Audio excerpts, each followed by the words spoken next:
Alors, je vais peut-être te choquer, je vais peut-être t'offenser, mais je veux que tu sortes de ton sommeil, que tu sortes de ton système de pensée et que tu t'élèves vers la pensée de Dieu.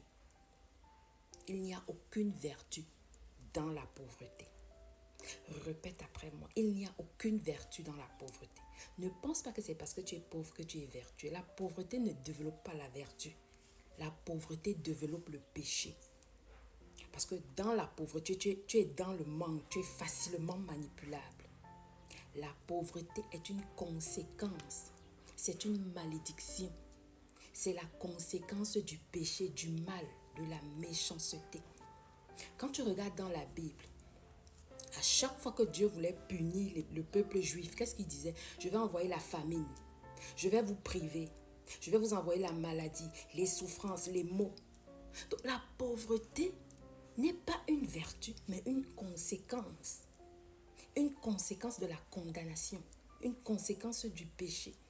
Parfois tu nais dans une famille où tu trouves le manque.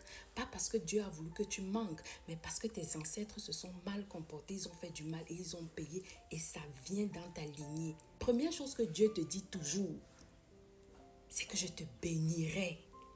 Je vais faire que tu t'expandes. C'est-à-dire, Dieu te parle toujours de bénédiction, de gloire, de prospérité.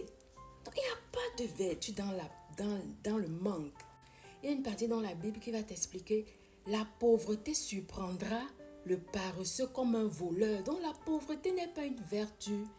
Parce que dans la pauvreté, tu ne peux pas développer la vertu. La pauvreté va t'amener à te compromettre. Tu vas faire des choses pour acquérir des choses. Dieu est dans l'abondance. Il est dans la domination. C'est pour ça qu'il dit que tu seras la tête.